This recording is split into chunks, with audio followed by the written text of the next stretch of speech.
What is up, everybody? It's your girl J Nail here with a quick WWE Night of Champions recap. Now, normally I only do SummerSlam, WrestleMania, and the Royal Rumble, but I thought that this year's Night of Champions was better than this year's SummerSlam. So I'm gonna do it. All right. Match for match, I thought it was better without all the hoopla, without all the drama. First up, it was the Fatal 4-Way for the Miz's Intercontinental Championship. That's a lot to say. It was the Miz, Cody Rhodes, Sin Cara, and Rey Mysterio. It started off a little slow for about a minute and a half, and then it all came together quite quickly, actually. The ebb and flow was great. Every star got its moment. The personal matchups, Sin Cara and Rey, Miz and Rey, Miz and Cody. It all came together very nicely. It was well planned out. It was smooth. The finish was Sin Cara had an extra face mask. He tried to put it on Cody Rhodes because, you know, their little feud they got going on. He ended up putting his mask on the Miz. So the Miz was blind, and he grabbed Cody Rhodes and gave Cody Rhodes his finisher and got the pin, so he kept his belt. And I like the Miz and Cody Rhodes, so hopefully something will come out of this. I don't know. I've heard talks of Rey versus Sin Cara, that type of feud going on in the future, so we'll see. Next up, it was the Tag Team Champions. It was Kofi Kingston and R-Truth versus the Odd Couple, Kane and Daniel Bryan. This is an interesting dynamic with them too, because as solo wrestlers, you know, Kane's a flip-flopper, heel face. Daniel Bryan's a heel right now. But together, as a team, they're faces. They're good guys. And you could tell because when they won the championships, the crowd erupted in cheers, and so did I. I like this angle. I like this Odd Couple therapy Dr. Shelby thing. I think it's entertaining. They're in the middle of the ring afterwards screaming at each other, "I am the tag team champions. No, I am the tag team champions." And Michael Cole's like, how can one man be the tag team champions? But they're yelling at each other nonetheless after they just won belts.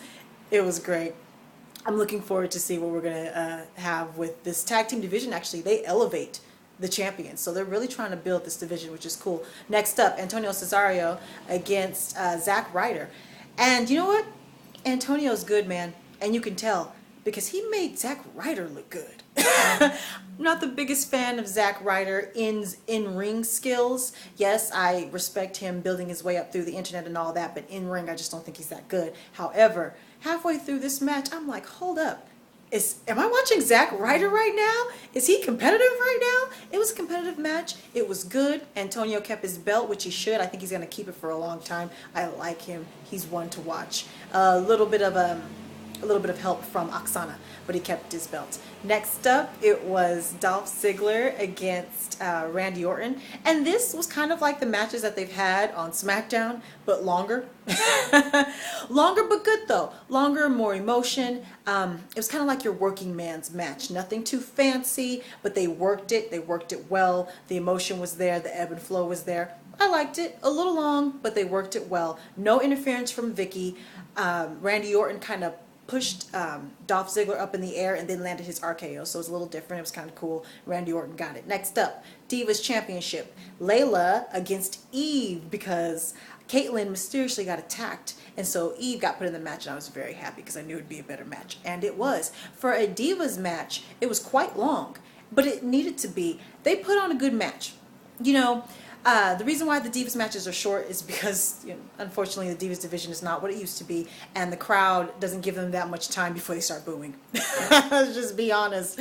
And there's a couple times where they kind of wanted to boo, but it was a very technical match. They had a lot of things going on in there, and it was fairly smooth. The audience stayed with them, and when Eve won, the crowd erupted with cheers. And so I like Eve. I like Layla too, and I think they just appreciated the good match. So go girls.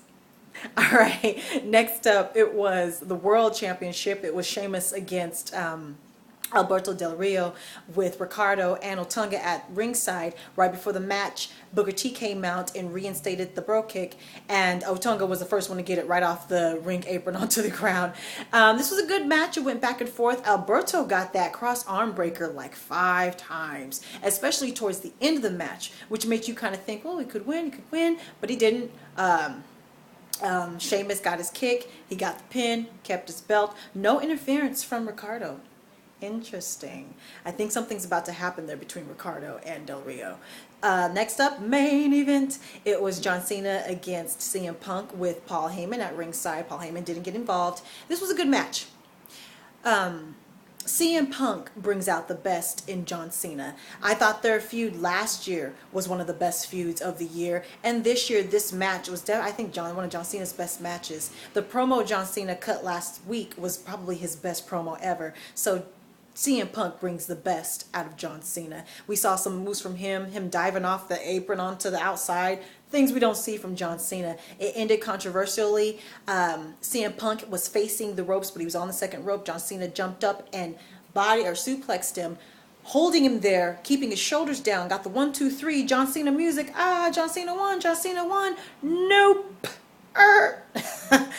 His shoulders were down as well. Both men's shoulders were down. So it was a tie. Tie goes to the champion. CM Punk kept his belt. So, yeah, it's a good pay-per-view. Better than SummerSlam, in my opinion. Let me know what you think, ladies. Make your own money. Sign your own checks. Bye.